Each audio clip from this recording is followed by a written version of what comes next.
میں آپ کو مسئلہ سمجھاتا ہوں پاکستان کامیاب کیوں نہیں ہو رہا۔ اسرائیل کو نیوکلیئر ایران سے بھی زیادہ خطرہ خوشحال اور ترقی یافتہ ایران سے ہے۔ اگر امریکی پابندیاں ختم ہوتی ہیں تو ایران میں وہ خوشحالی آئے گی جو اس خطے میں کسی دوسرے ملک میں نہیں ہے۔ ایران کے پاس نہ صرف تیل کے ذخائر ہیں بلکہ ایران گیس پیدا کرنے میں بھی دنیا میں دوسرے نمبر پر ہے، پھر زمین کے نیچے معدنیات ہیں اور اوپر دنیا کے لذیذ ترین خشک اور تر میوہ جات ہیں۔ ایک کورین سفارتکار دوست کی مدت ملازمت تہران میں ختم ہوئی تو اس کی بیگم نے واپس جانے سے انکار کر دیا۔ کہا میں ایران جیسے سیب، انار، ناشپاتی، اخروٹ، بادام، پستے کہاں سے لاؤں گی؟ ایران ایک دہشت ہے، میں یہاں ہی رہوں گی۔ تم ایمبیسی کی نوکری چھوڑ کر ملٹی نیشنل کمپنی کے ساتھ کام کرو۔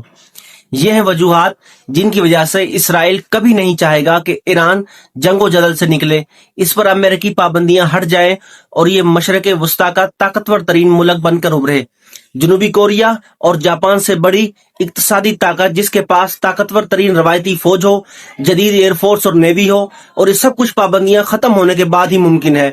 اس لیے اسرائیل اور امریکہ میں طاقتور اسرائیلی لابی جو امریکہ کے امیر ترین لوگوں پر مشتمل ہے، آخری حد تک جائیں گے کہ امن کی کاوشیں ناکام ہوں اور ایران مسلسل حالت جنگ میں رہے اور امریکی پابندیوں کے نام پر ایران کا اقتصادی محاصرہ جاری رہے۔ اللہ پاک پاکستان کو امن مذاکرات میں کامیاب کرے۔